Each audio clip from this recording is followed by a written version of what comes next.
Hi, my name is Adrienne O'Ryan, Principal Architect at Foreman Light Architects and Vice President for the American Institute of Architects Florida Southwest Chapter. I'd like to welcome today AIA architect James Knafo from James Knafo Architects located here in Naples, Florida, who has joined us for this edition of Coffee Talk. James, thank you so much for joining me for Coffee Talk, for this edition of Coffee Talk. Thank you for inviting me, Adrienne. It's a pleasure. Absolutely.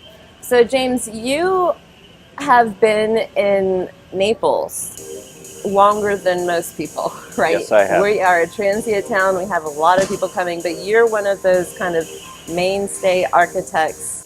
You know, unlike a lot of just people and practitioners across different fields, you are an architect that has been in Naples practicing. So you've seen not only where we came from in terms of being a small fishing village, but also where we've come to now in 2020, architecturally speaking. You know, when you look at that spectrum and all that was kind of within that evolution, you know, what's your perception of that? So, first, thank you for having me, Adrienne. And well, I came to Naples, Florida in 1997, so 25 years ago. And it wasn't quite a fishing village at that point. It had evolved. Most people don't realize, but the evolution of Naples was really sponsored by the fact that they built an international airport in Fort Myers, which now made Naples accessible only a half hour away from an airport. It used to be that you would fly into somewhere on the East Coast or up in Sarasota, Tampa. And once that accessibility occurred, that's when the developers came in and started developing Naples. What I've seen since I've been here, the major trends or the major changes have been stylistic. When I first came, everything was Mediterranean. And that was because of the large-scale developers that were coming down, the Toll Brothers, those types of outfits, that they were designing homes somewhere in a studio in Tennessee, and they were just throwing it onto everything. Well, the problem that happened as a result of that, those developers were so successful, and they were selling homes via lottery, that all of the smaller developers said, well, all we have to do is design a Mediterranean home and it's going to sell. Well, it kind of perpetuated itself then into the county, started to mandate that certain I'm going to call them stylistic elements needed to be incorporated into all buildings. And that's really when we kind of fell off the cliff. I like to say that, you know, every cloud has a silver lining. The recession of 2008 essentially put a halt to construction in Southwest Florida. And when it finally started to come back a couple of years later, everyone had kind of closed the book on Mediterranean architecture and opened up a new chapter in the book. And that's when we started to see things become much more white, much more, I'm going to say, indigenous to Florida. We started looking at the architecture that was here when we came here, started to try to modernize it, started using a lot of the same elements that you saw in homes that were built back in the 50s, 60s, and 70s.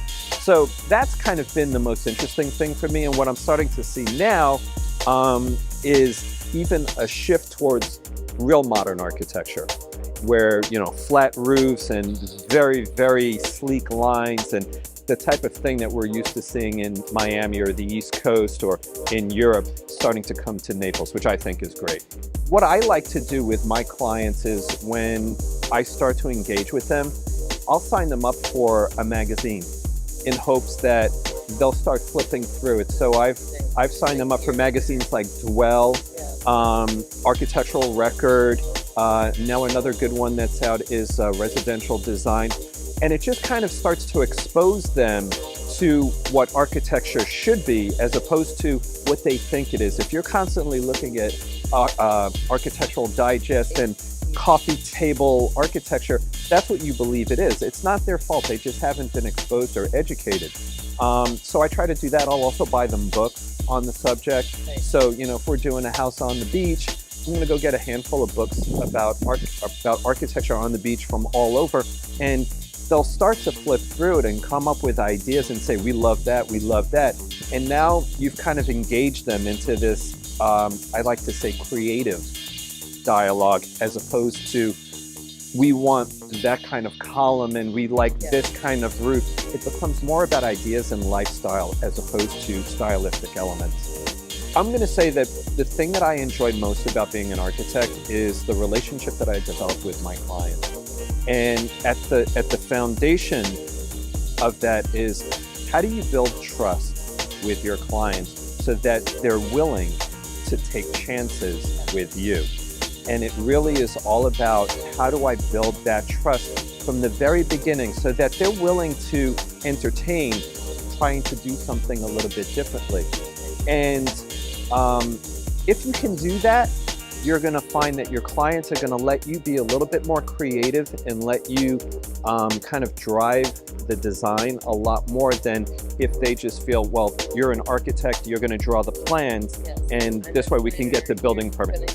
Probably the most important thing for us as architects. So, you know, the burden really isn't about style and, you know, being a creative designer. It's really about how you relate to the people that you're working with. It always comes down to people. I think, you know, what I like to kind of talk to my clients about is the dignity of longevity, right, in terms of architecture. And it's like, we can create a stylistically appropriate 2020 home, Key West, or whatever you want to call it. It will be out of style within 5 years. I'm already seeing it, you know, and we can do that and you'll fit right in and that'll be great. Or we can pay attention, you know, to the dignity of longevity and what that means in our community. When you talk about longevity of design, I've done a lot of work with larger communities, and there was a time where I was doing a lot of these kind of like social rooms and fitness centers and the common areas within the larger communities. And the issue with them is that this is not a community that wants to be redesigning themselves every 10 years or every 5 years. And the precedent that I look at is hotels.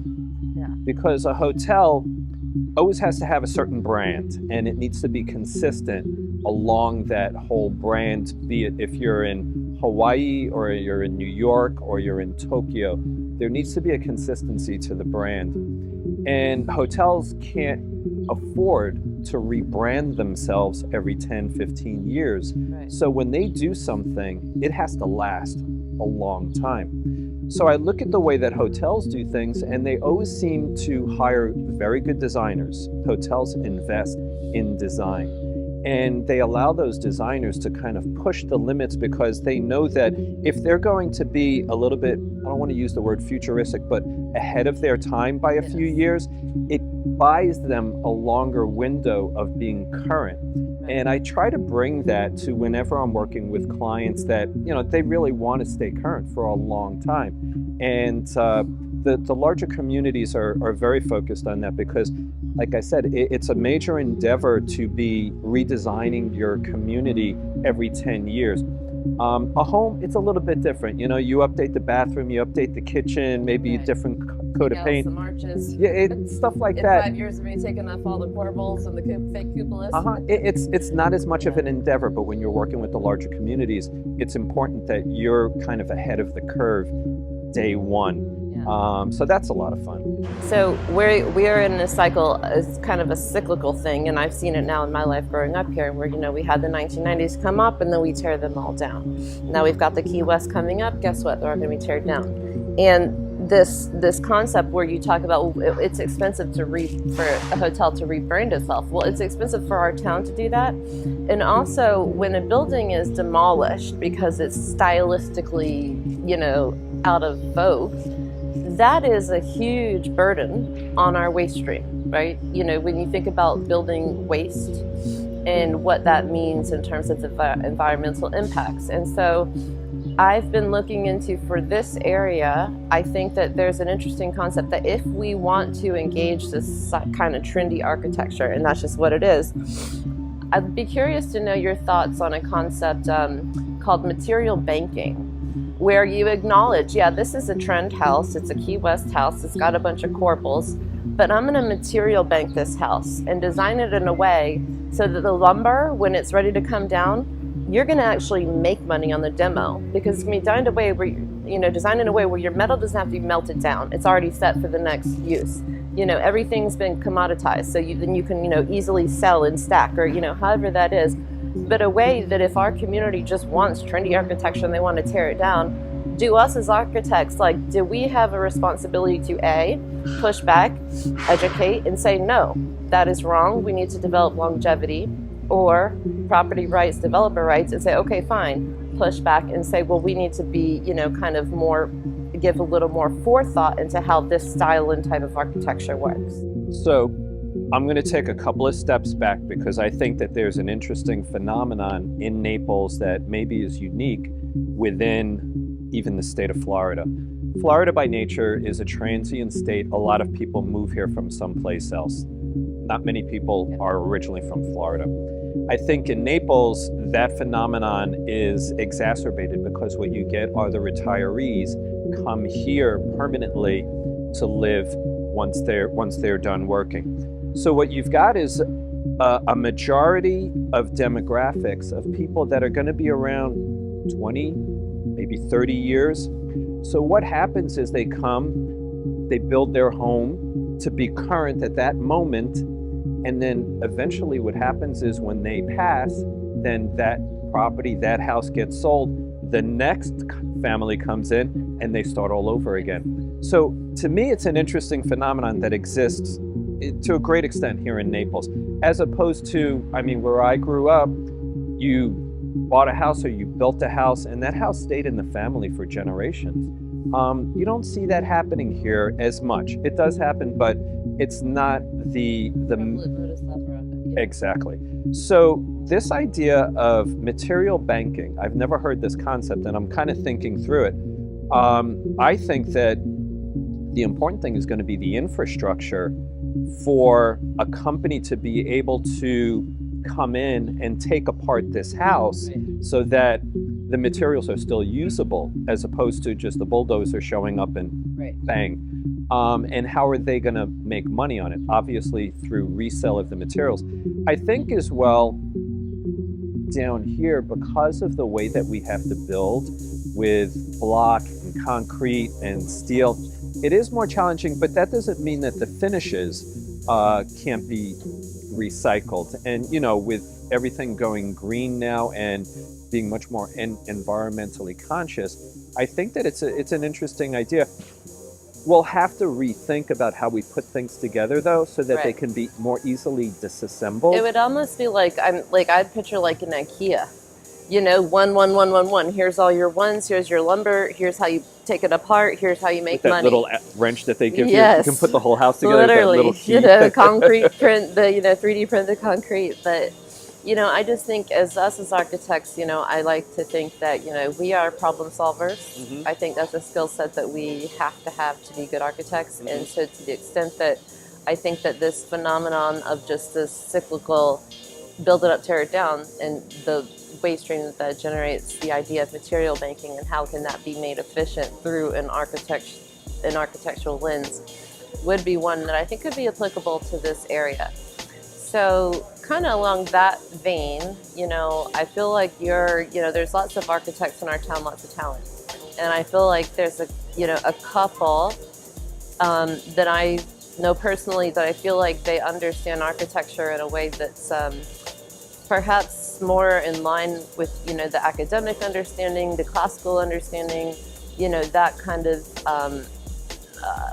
just acknowledgement of the profession, the kind of robust depth of, just the layers and complexity of how a building works, from the building science to the human experience. So and I perceive you to be one of those in our community, to be sure. And I'm kind of curious, what do you perceive as that type of practitioner, as opposed to just, throw it up and, make it rain?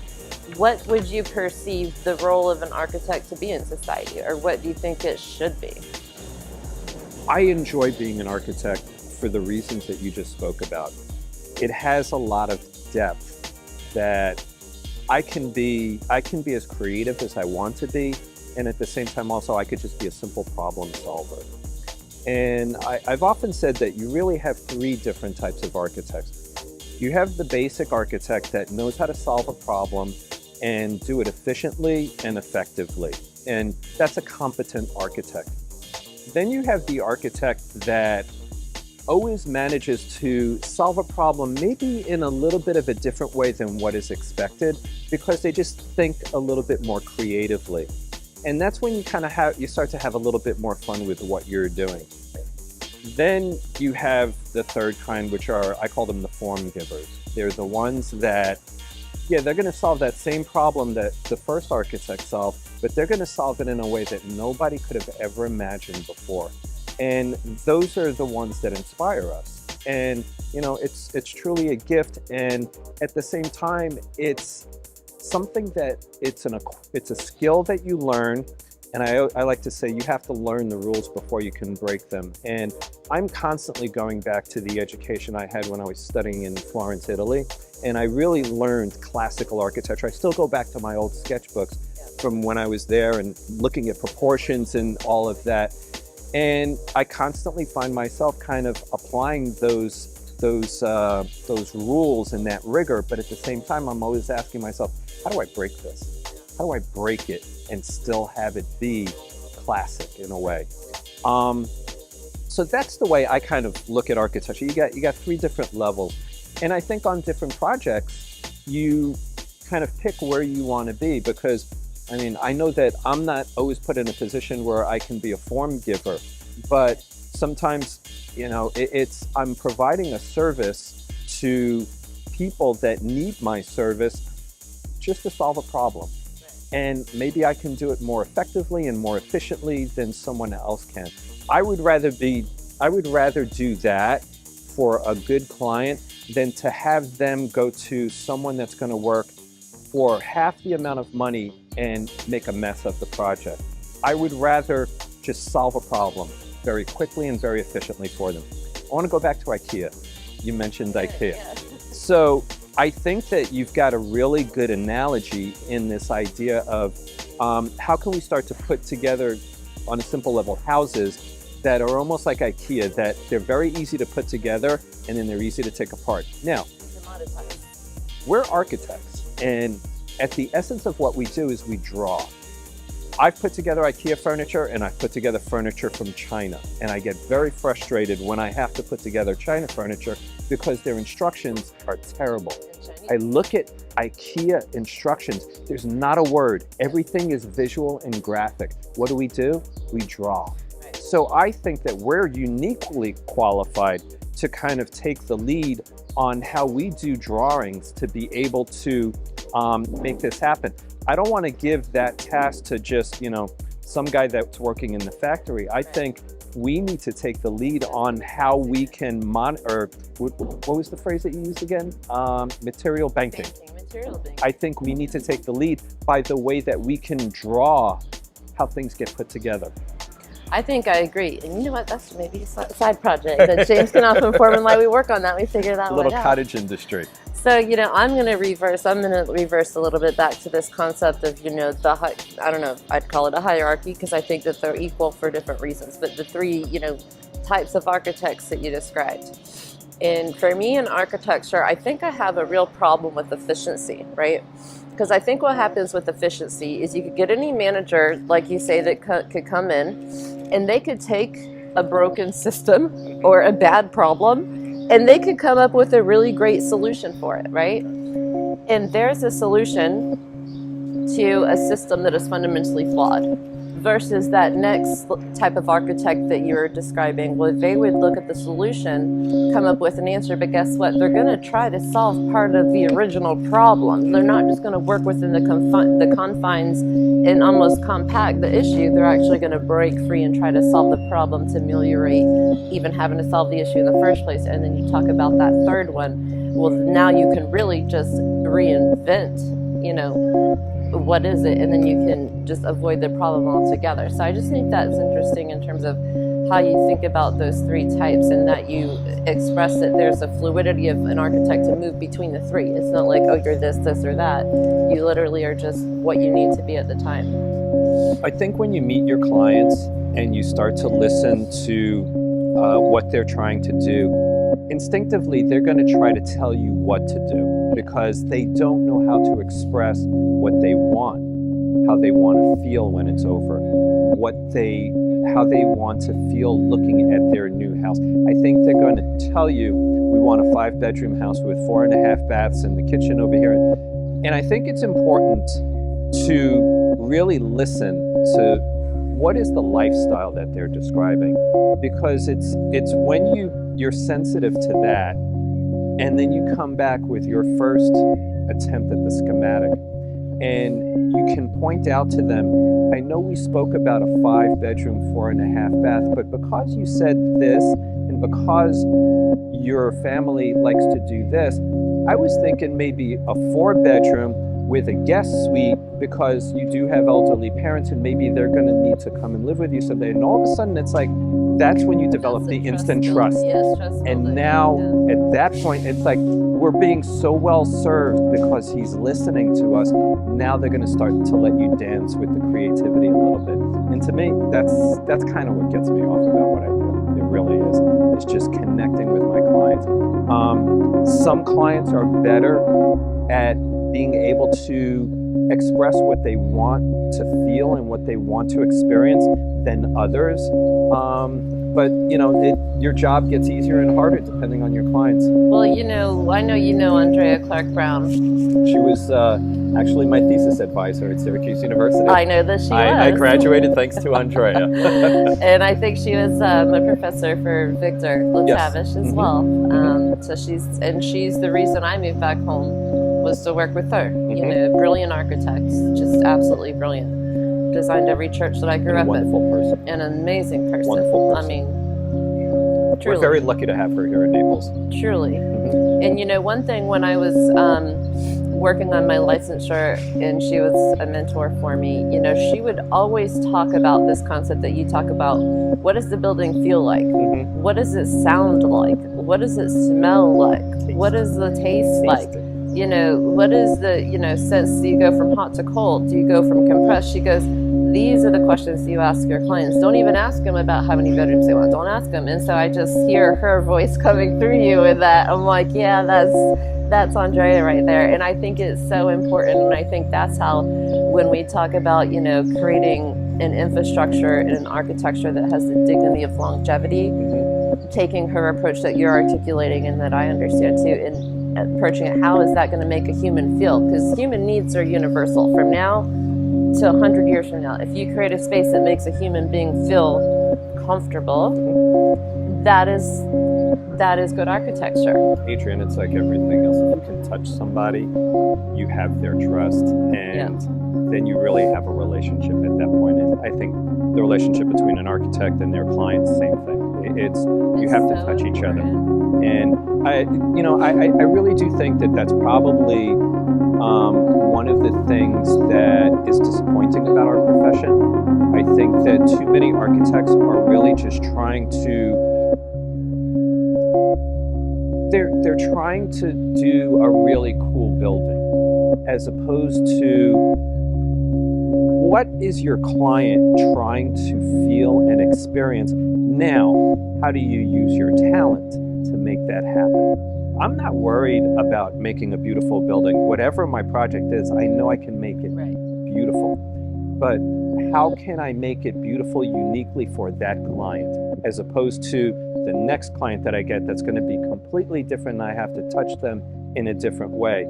That's why no two projects should ever be the same. Every site is different, every client is different, and you have to express that uniqueness in every project you do.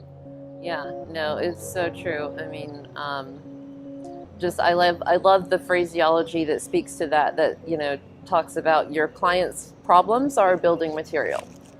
Just like framing, that is a material that must be integral to the structural function of the space, their issues and their problems. So I love that you kind of think about it in those terms. I like in that initial interview, and then subsequently the secondary and the third design reviews, you want to really find out about your client, and you start asking about their children, you start looking at pictures on the wall. You really want to, if you want the opportunity to be creative in your own way, because clients can't understand what it is that we truly do. Right. But if you can get them to trust you to do what you want to do, then, the only way you do that is by really kind of getting into their heads and getting into their hearts. It's a lot of fun. I mean, I had no idea. I've been in business almost 3 years. I had no idea how really and truly intimate that relationship between an architect and the client in a residential setting is. Should be. You are in Really their should be. home, you are in their finances, in their marriage, you are, sculpting their experience where they're going to celebrate, their grandbabies and their, wedding, It is so personal, and I think to the extent that you build that trust and you have that, I've been lucky, to be selective where I'll only take clients where I get that right off the bat. God forbid to do that's not the case, because I don't know how you create a successful building without that trust and that partnership. I can tell you which side of the bed the husband and the wife sleep in every house that I've designed. You want to get to that level. You do. Because then, and when you ask them that question, at first they don't know how to respond. Right. But then after 5 seconds of thought, they're like, wow, he really wants to understand how we live. Yeah. And I think that it's important to know which side of the bed he sleeps on. Yes. I mean, down here, we have a lot of clients that husband and wife sleep in separate bedrooms. Mm-hmm. And I kind of recognized that with a client recently that when I visited their home, I could tell that he was living out of one bedroom and she was living out of the other. And the project was basically to design a whole new master suite. And the way they were talking about it, they kept talking about it, how there would be the master bedroom and here's the bathrooms and the closets and everything like that. And then when I came back with the first schematic design and I had a little guest bedroom with its own bathroom and closet within that suite, she just looked at me and she winked and she's like, you did your homework. My husband snores. Yeah. Thank you for that soundproof room. It's true. Yeah. You got to be sensitive to that stuff. And again, I think if you make it this far in your career as an architect, you've got talent. You can draw, you can design, but if you can get to that level where your clients can truly trust you, you're gonna have so much more fun in what you do. And I like to say, you know what? I don't even work. I love what I do. Sunday afternoons, I'm chomping at the bit to get back to work because I love what I do. Every day is different. Every client's different. It's it's fun. It's fun. It is. And that's one thing I find is I opened my practice as an architect and I'm, Congratulations on that, by the way. Yeah, well, 3 years, it's a lot. But honestly, I'm a really good architect. I can say that about myself. You're a very talented architect. But you know what? Managing a business, being an HR lady, managing employees, being an accountant, being an attorney, being a marketing, luckily I don't market, but being a cleaning lady, all this stuff, it's there are so many aspects to the profession that are just completely excluded from any kind of education that we get. And it's just absolutely right that every single day is a new challenge that has nothing to do with architecture or everything, but it's brand new and it has to be solved. I feel like that's what my job is. But I would agree that since I've opened my firm, I haven't, I would never go back. I love it so much every single day. It's just such a joy to be in that creative mindset all the time, be able to think progressively about design.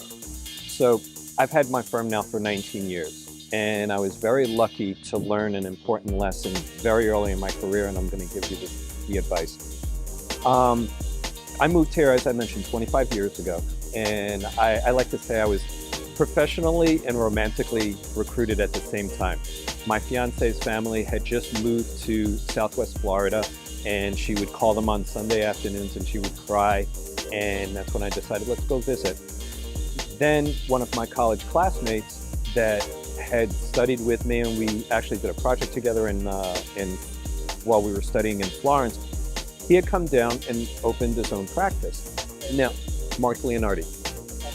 And when I came to visit, I set up to go meet up with Mark and his wife and go out to dinner. And at that point, I had been working in a firm in New Jersey for about 5-6 years. And when I started working at this firm, I was number two. I worked directly with the principal, and by the time I was visiting Florida, I had 5 people working for me. Adrian, I was eating too much, I was drinking too much, I was smoking too much, and I wasn't sleeping enough. And it was because of the managing of the people. So I realized, I became an architect because I love to draw, I love to design, I love to problem solve, and more importantly, I love working with my clients. So when I had that dinner with Mark that night, I think it was probably after the second bottle of wine, he pulled me aside and handed me a cigar. And he said, what would it take to get you to move down here and come and work with me? I said, well, make me an offer.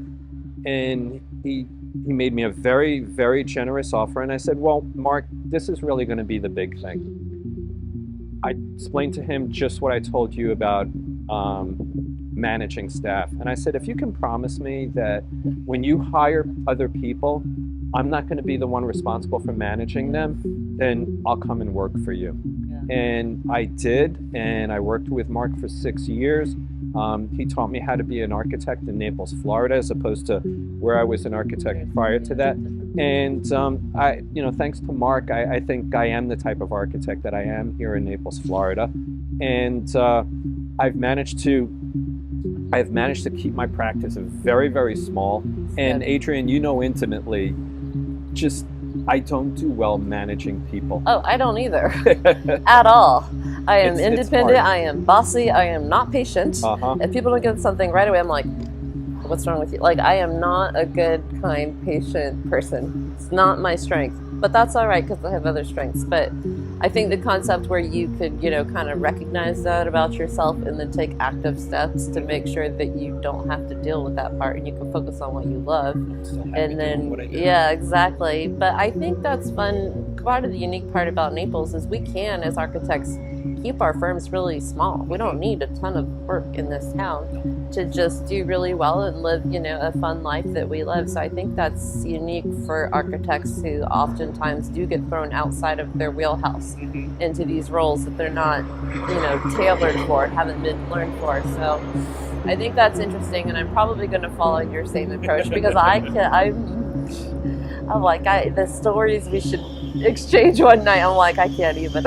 I genuinely think if you're a good architect, there's something about that skill set that is the antithesis of being a good people manager. Yeah, I really do think so, because what we do, we're so in our heads, and it's such an intimate relationship that we have with the drawing and the design and our clients that I don't think we have that skill set, at least within the context of an architectural office. Yeah. I mean, I might be a good baseball coach, right, even though I'm an architect, but it's a completely different environment. It's within the context of creating architecture that I just find myself not to be a good people manager.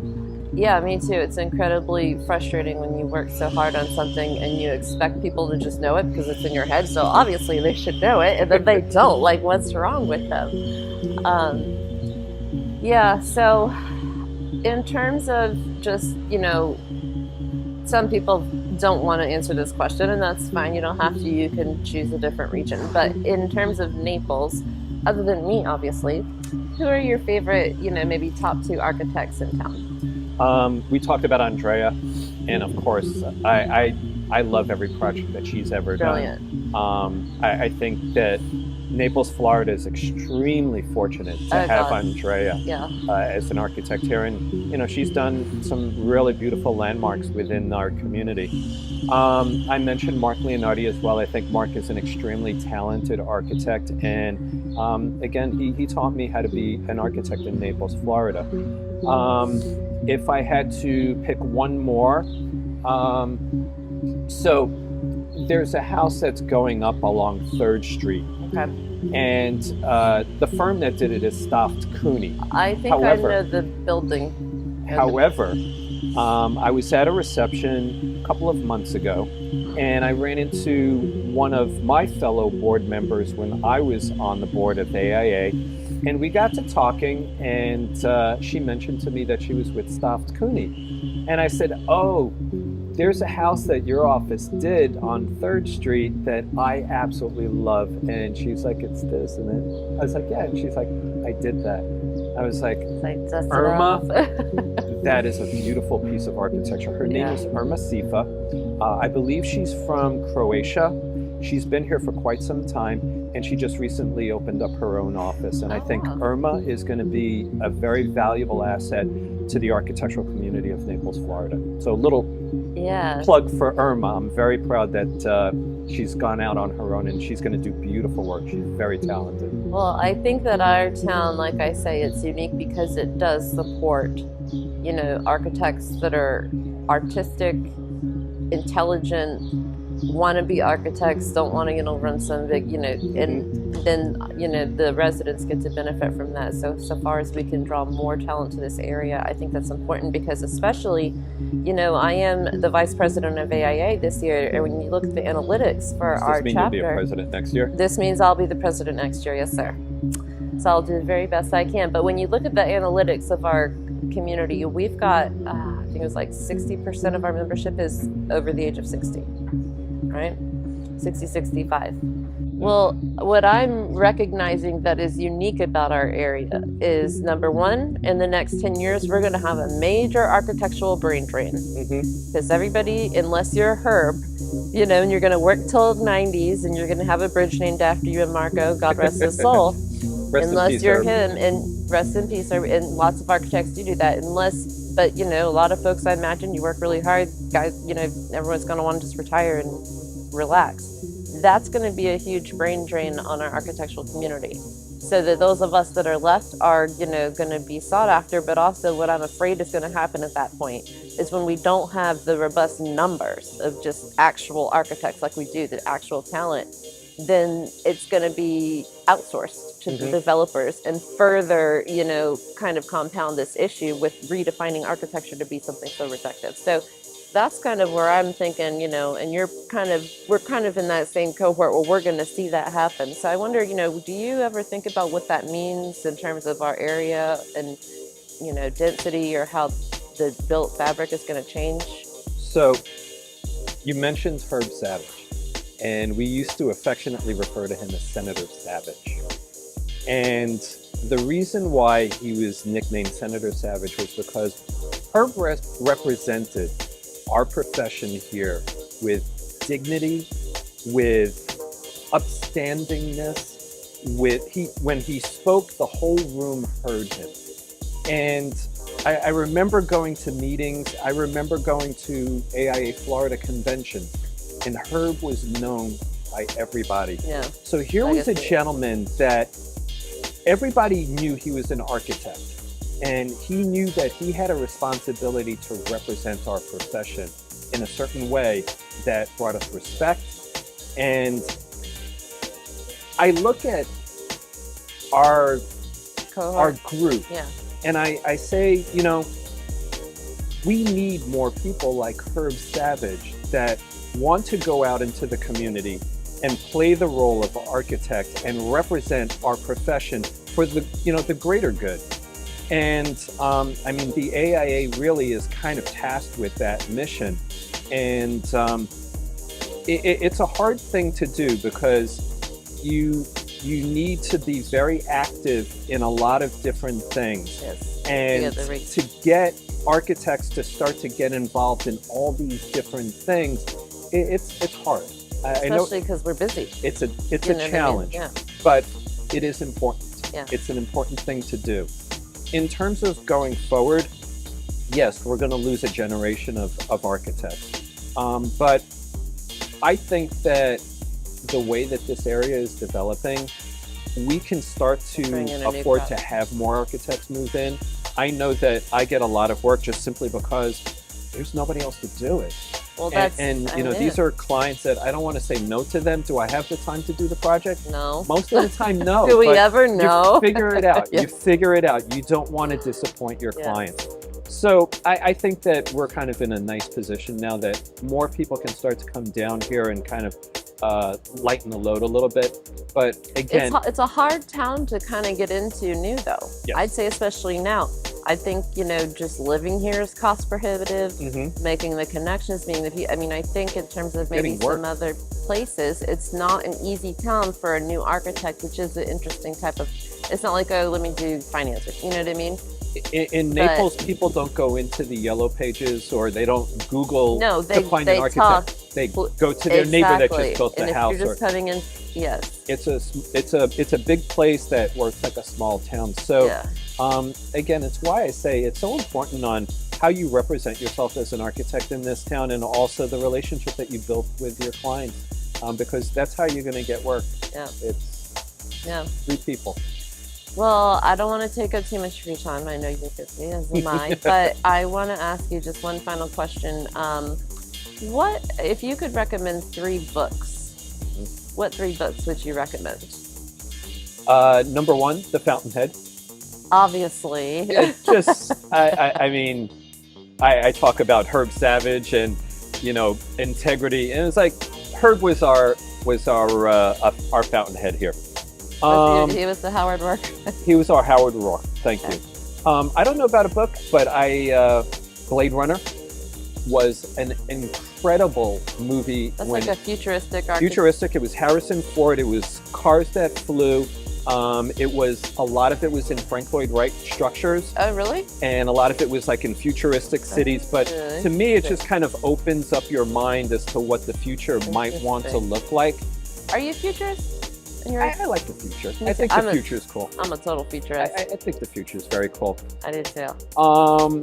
And then another book, I like the entire series of Richard Meyer books that are all of his projects. Okay. I think Richard Meyer is one of the best architects that has ever lived. If I had to name 3 architects that I really enjoy, it's Frank Lloyd Wright, Santiago Calatrava, and Richard Meyer. We've got a Meyer home right here in Naples, eh? We do. The Neugebauer house. Mhm. Can I tell a cute story about the Please. Neugebauer house? I love that home. So the Neugebauer house has 2 things that's interesting about it within the context of Naples and even smaller context, Port Royal. In Port Royal, they had a roof slope ordinance which said that all roofs had to have a minimum of a 6 and 12 pitch, okay? Because they didn't like the shallow roofs, it looks inexpensive. So they wanted 6 and 12 minimum. Richard Meyer comes along, and Richard Meyer doesn't do, typical pitched roofs. So Richard Meyer says, okay, we're going to do 6 and 12 pitch, but we're going to turn the roof upside down. And that's exactly what he did. So that God was bless him. and I love it. he followed the ordinance to the letter. Number 2, That's garage doors amazing. are preferred not to face the road, Yeah. but to be perpendicular to the road. So you're not seeing these large garage doors as you drive down the road. So Richard Meyer designed a detached garage structure. It's a cylinder. And the doors face the driveway. They don't face the road. When you're going to pull in and you hit your garage clicker, the garage rotates on a turntable so that the doors are facing the road. You pull in, and then when the garage door closes, the turntable rotates back. I love that. So that's the Richard Meyer story. I've read a couple of books by Frank Lloyd Wright, and I think Frank Lloyd Wright was an excellent author as an architect. I think that's so important for architects to be good writers and speakers and thinkers. He was very good at talking about what he was thinking about on a kind of a holistic level. He It's really not easy. No. I mean, Yeah. brilliant man with a terrible life, unfortunately. Well, now that I know you're a futurist and I am too, and then I promise I'll let you go, but one thing I'm interested in is the concept of, automated vehicles and, decentralizing the idea where, maybe you don't need a car. Maybe we get so good with ride sharing that we don't need a car. The typological. I don't know, Adrian. I love cars and I love driving. Oh, I so I'm know. never I giving love up my car. road trip with my Leonard Skinner too. But, if we do come into a world in which the typology of the suburbs needs to change because we don't need garages, we don't need driveways, we actually just need places for people to put deliveries or packages, I don't know. I mean, this type of, how does the infrastructure in our urban fabric and our suburban fabric change to meet the technological needs when technology is moving at a pace? I mean, we've got materiality now talk about, sustainability that's like one, micron thick, and it's the strongest thing. So, in terms of how these things go, do you see Naples being willing and able and ready to accept these types of changes, or do you see Naples as a town that might get a little bit hesitant to embracing? I don't think it's going to happen in Naples. I think that a futuristic environment will be developed kind of all by Around itself somewhere. And the success of it, if it is successful, will become well prototype? publicized. And that will have been kind of the seed for those ideas. I don't know how to do that. I'm sure Elon Musk will figure it out someday. Well, on that note, James, thank you very much. I Adrian, it was a appreciate your pleasure. It time. was It's a an true pleasure. absolute pleasure. And we'd like to thank Badass Coffee on 3rd Street, our favorite place to go and work. And also, of course, we'd like to thank AIA Florida Southwest leadership and membership for facilitating these opportunities for our community.